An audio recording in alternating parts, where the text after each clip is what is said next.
Olá! Hoje no Mundo Político, o futuro da produção cultural no Brasil.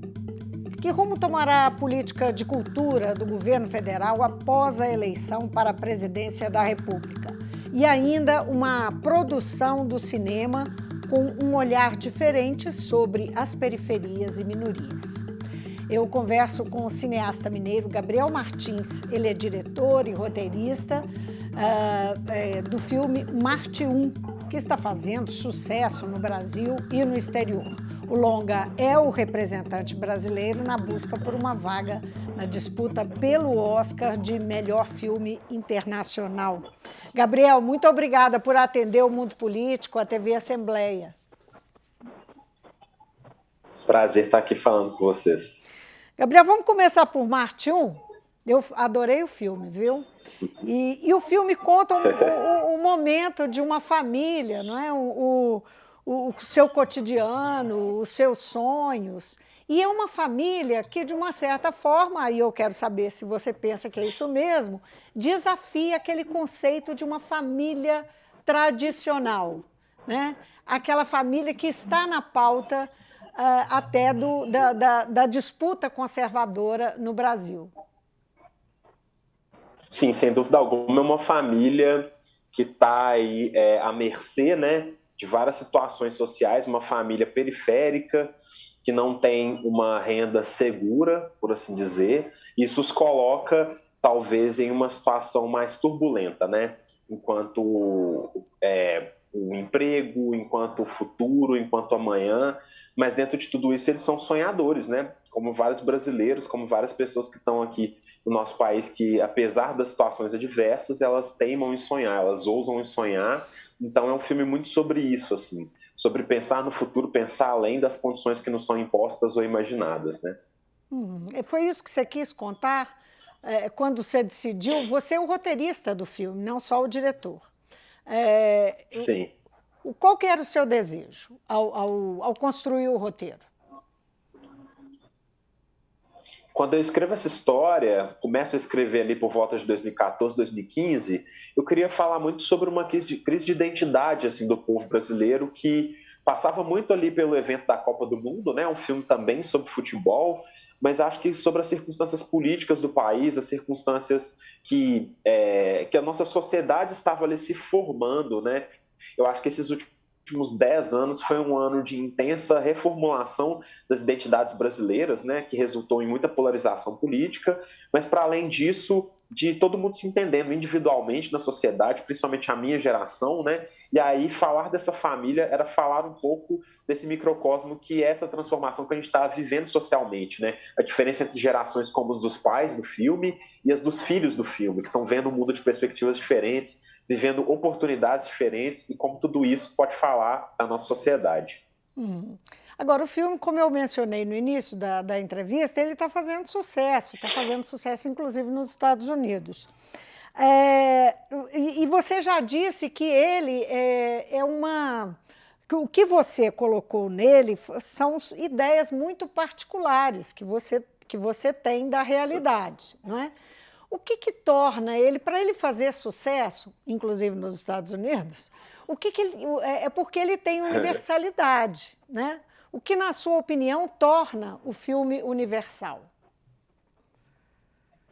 Eu acho que é engraçado porque às vezes essa ideia de universalidade eu muitas vezes pensava que dizia respeito a algo mais pasteurizado. O que eu quero dizer com isso? Que às vezes uma coisa mais superficial pudesse atingir mais pessoas. E com o tempo, principalmente com exemplos como Marte 1, eu entendo que quanto mais local, mais específico, é possível ressoar, sabe? Porque acho que as pessoas se interessam pelo diferente, as pessoas se interessam por ouvir uma história de uma outra pessoa em um contexto diferente do delas.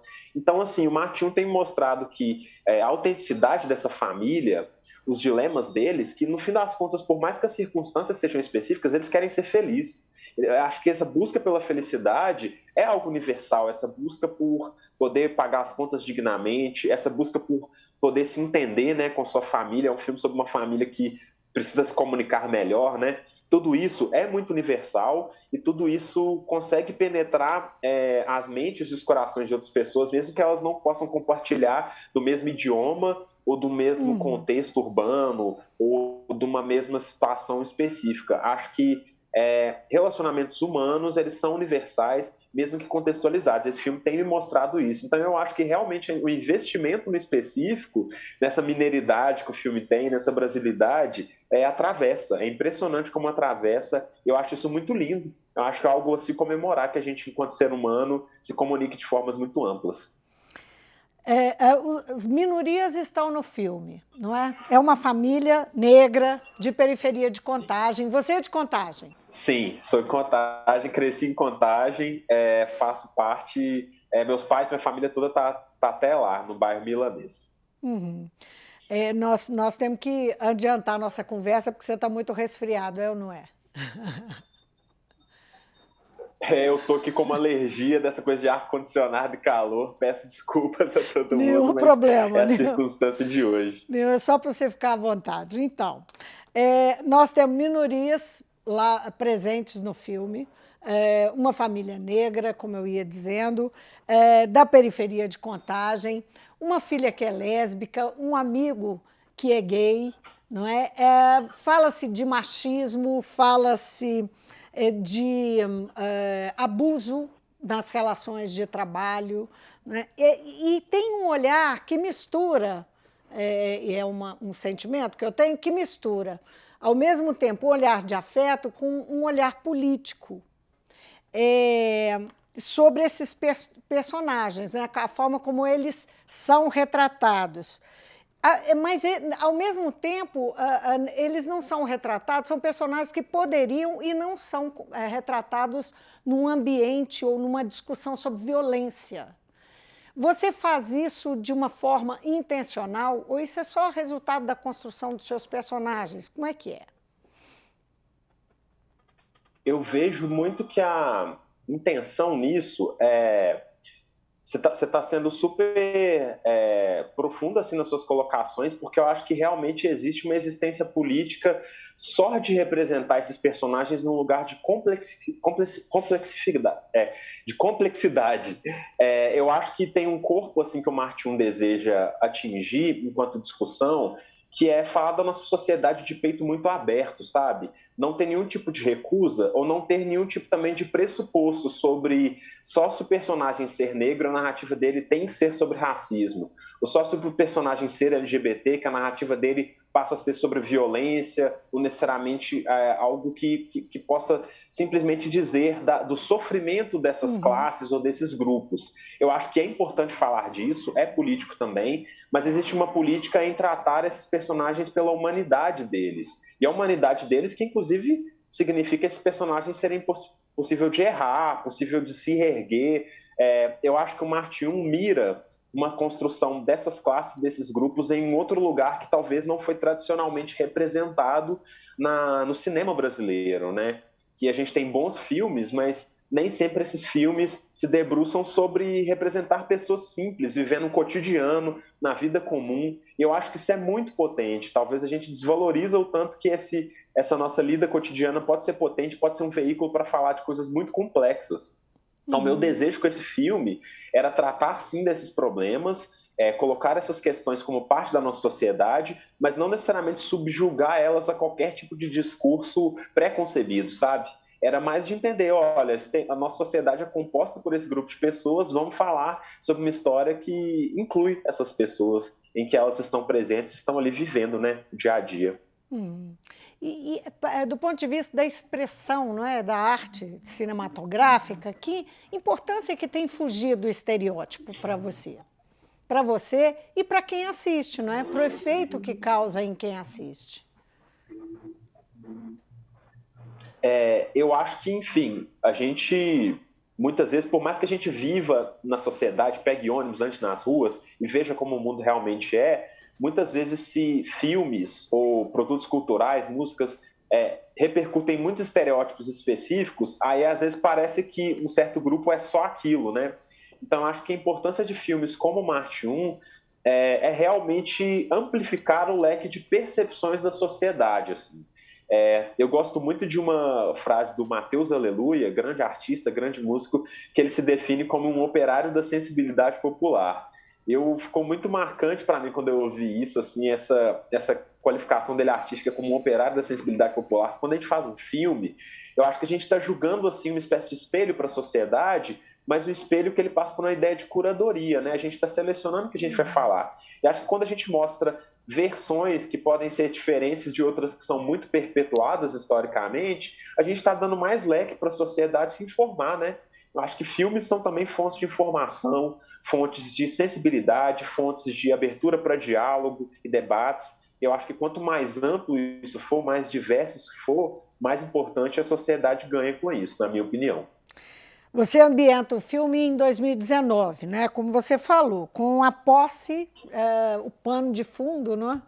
Digamos assim, a posse de Jair Bolsonaro, né? Quer dizer, faz parte ali daquele contexto que está sendo informado, né, no filme. Que valor que você quis dar a esse contexto na história que você conta? Eu acho que contexto é uma ótima palavra você usar, porque eu acho que o filme não é exatamente sobre isso, né? Sobre essa eleição, sobre aquele governo, mas é um filme em que essa política está sob contexto, porque eu acho que a política ela é uma parte essencial da cultura, né? O que eu estou chamando como cultura? Eu estou dizendo que tudo que forma a sociedade, que nos pauta cotidianamente, que faz a gente acordar e viver de tal forma, de X ou Y, a política é parte disso. Então, no meu caso, foi mais uma vontade de não ignorar isso, né? Não ignorar esses eventos. É um roteiro que é muito anterior, né, à própria eleição, muito anterior a todo esse contexto que terminou por eleger o Bolsonaro, mas, ao mesmo tempo, é um filme que se debruça sobre aquele momento da sociedade, porque eu queria muito contextualizar o filme no momento em que ele fosse filmado. Então, a gente filmou em novembro e dezembro de 2018 e contextualizamos o filme ali porque a gente queria falar daquele momento. Falar sem querer dar um diagnóstico, né, sobre o que aquele momento ia, o que significava, porque de fato era muito recente, mas entender, olha, esta é a sociedade em que esses personagens estão, eles estão inseridos no mundo em que isso acabou de acontecer e que também tem essa outra coisa, essa outra coisa, essa outra coisa. Então, o destino dele, a maneira como eles opinam, o que eles vivem, tem a ver também com esse momento. Então, é jogar isso para o espectador, tirar suas próprias conclusões, inclusive, mas entendendo que não daria para ignorar, né, que isso faz parte do mundo. Como o futebol faz parte da cultura, a política também faz parte da cultura, a música, o bairro, e tudo que compõe ali, né, esse universo dos personagens. O seu filme e outros trabalhos e outros filmes que chegam ao mercado persistem sendo produzidos, apesar de um cenário extremamente adverso, que começa lá a partir de 2019, né? O cinema brasileiro teve um período, um grande período de bonança, a criação o fortalecimento, a criação e o fortalecimento, né, da Ancine, enfim. E depois a Ancine chegou ameaçada de ser extinta mesmo, né, como agência reguladora do cinema. E aí, como é que como é que você entende que o cinema segue sobrevivendo com esses cortes e essas limitações que aconteceram? Agora, mais pensando do fazer como cineasta, no contexto que a gente vive, né, de política cultural do país. Sim, eu acho que a minha geração, eu tô com 34 anos, né? A minha geração, a minha entrada na vida adulta no cinema e de profissionalização, ela veio de fato com um momento muito bom, porque durante o governo Lula e Dilma houve uma gestão muito benéfica para a Ancine e para o fundo setorial, e principalmente de políticas que democratizaram mais o acesso. Dando um exemplo muito específico que beneficiou a minha produtora Filmes de Plástico, arranjos regionais, né, que tiraram um pouco esse dinheiro do centro, do mercado Rio-São Paulo, e começaram a aplicar em outras regiões do Brasil, dentre elas aqui. E o próprio Marte 1 foi um filme fruto de um edital de ação afirmativa, que é uma política que, para a gente pensar no contexto de hoje, parece até absurda, né? Que é beneficiar pessoas negras para produzirem um filme. Infelizmente, foi a primeira e única vez que houve um edital como esse no Brasil, e como você mesma falou, nos últimos 4, 5, 6 anos, a gente viu de fato, essas políticas serem abandonadas progressivamente. E eu acho que o cinema brasileiro hoje sobrevive muito por iniciativas raras e poucas que tentam ajudar com que esse cinema fique minimamente de pé, mas ele está muito fragilizado, extremamente fragilizado. A gente vê que a presença de filmes brasileiros em festivais internacionais diminuiu consideravelmente, até porque, por exemplo, né, houve cortes significativos de fundos, inclusive para os artistas irem representar seus filmes em festivais estrangeiros, além do corte dos próprios filmes, cortes de outras políticas que faziam com que a gente circulasse no mundo, promovendo a nossa cultura, né?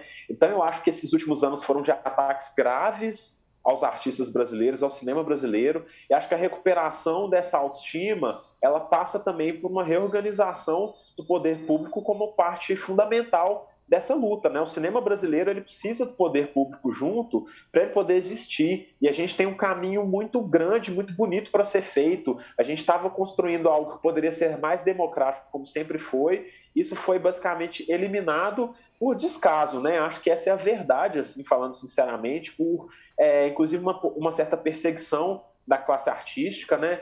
E eu não acho isso justo. Eu não acho isso justo porque a cultura, o cinema, ela é parte integral, integrante da sociedade, ela é parte fundamental para construir a memória de um povo e construir a identidade de um povo. Eu torço que vamos ter agora caminhos para o futuro melhores, que o cinema vai retomar e vai, inclusive, ser melhor do que era feito no passado. Mas depende, né, de que a nossa sociedade como um todo entenda também a importância política disso, né? Entendam melhor como funcionam mecanismos de lei de incentivo, ao invés de simplesmente criticar, né, muito ligeiramente, sem entender de fato por que são importantes. A sociedade entender que esses filmes são nossos, é de todo mundo, né? Esses projetos, eu tenho o maior orgulho de falar que o Marte 1 foi feito com dinheiro público, que é um dinheiro do povo, e que esse filme agora volta para o povo, né? Que esse filme está nos cinemas, que esse filme vai ter várias sessões gratuitas em vários lugares, a gente está trabalhando duramente para isso, que é isso, assim, a nossa sociedade precisa ter filmes para a gente contar a nossa história, né? Tem alguns momentos do filme que eu fico pensando assim, não é possível, não são atores, são pessoas que esse diretor incrível conseguiu fazer ele representar, porque é tão real, não é? Os personagens são muito, muito, muito reais. Sim, eu acho que são personagens que são construídos por experiências muito do vivido, né? Minha família, vizinhos. Eu acho que os atores do filme, que são atores de longa data, profissionais, são de fato atores, pelo menos os mais velhos, né? Os mais jovens já atuaram em outras coisas, mas estão começando. Mas todo mundo tem uma experiência de vida muito fascinante e entregam isso muito para o filme, né? Trazem suas histórias pessoais junto ao meu roteiro. Eu acho que isso que dá uma autenticidade para um projeto como Marte 1. E a expectativa agora é grande para a disputa lá, para conseguir a vaga para o Oscar. A gente está trabalhando duramente, com muitos apoios, assim, uma força coletiva muito forte, né? Eu estava falando nessa questão política de coletividade, sem dúvida alguma, Marte 1 está sentindo isso, vendo isso no rosto de todas as pessoas. A gente está indo agora em novembro para os Estados Unidos para fazer uma campanha, né? Para o filme conseguir sua indicação. A gente está muito otimista e é isso, tem que ir com a cabeça erguida, peito aberto, porque é muito importante ir para divulgar nosso trabalho aí lá fora. Só queria mencionar, porque eu acho que vale a pena, seu filme termina com uma mensagem de esperança, não é? E aí eu fiquei pensando de sentimento solidário, não é? Tem um sentimento da família se abraçar e se entender de uma forma ali, cada um do seu jeito, né? Com o desejo do Davinho de fazer uma colônia em Marte, né? Mas aí essa história nós não vamos contar aqui, aí tem que assistir o filme. Bom, mas o Brasil está vivendo exatamente uma situação contrária, de divisão, de violência, de desentendimento, de injustiça, né?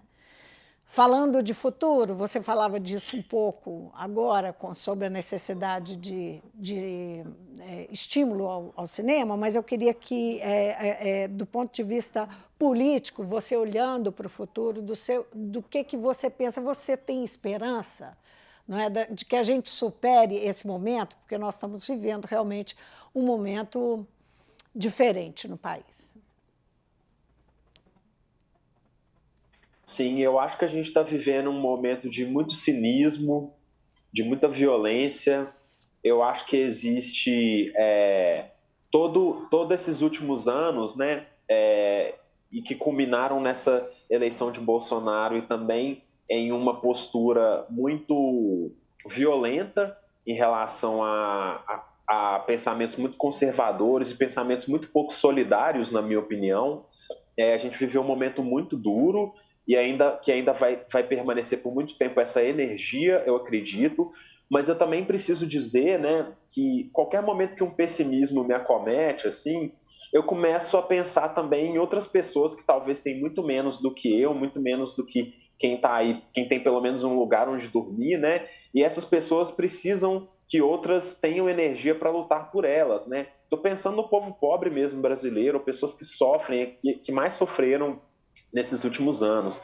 E também, quando eu vejo a força de movimentos sociais pelo Brasil afora, assim, movimentos que resistem, então aí ocupações urbanas, movimentos sem terra, movimentos sem teto, coletivos, movimento negro, quando eu vejo toda essa força que esses movimentos trouxeram para o Brasil de resistência e o que eles conseguem fazer, às vezes com muitos poucos recursos, né? Eu fico com um olhar otimista mesmo para o futuro, assim, eu fico com vontade de lutar. Eu sou uma pessoa que realmente é muito sonhadora, acho que esse Deivinho do filme é muito eu também, e eu não consigo dissociar a minha existência enquanto artista, enquanto realizador, da minha existência política.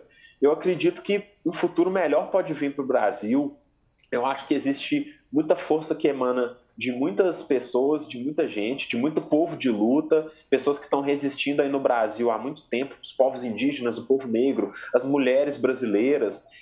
Eu sou inspirado por histórias cotidianamente, sabe? Então não consigo não olhar de forma otimista, pensando que tem pessoas muito incríveis que estão aí lutando para ter um Brasil melhor. Eu só consigo me colocar à disposição dessas pessoas e fazer o melhor possível para que elas não se sintam sozinhas e saibam que, enfim, amplificar também a voz dessas pessoas através da minha arte.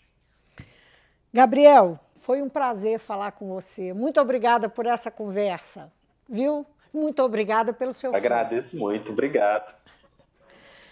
Eu conversei com o cineasta mineiro Gabriel Martins, diretor e roteirista do filme Marte 1, que é o representante brasileiro na busca por uma vaga na disputa pelo Oscar de melhor filme internacional. Nós falamos do filme e do futuro da política cultural no Brasil. Fico por aqui, obrigada pela companhia. Até amanhã.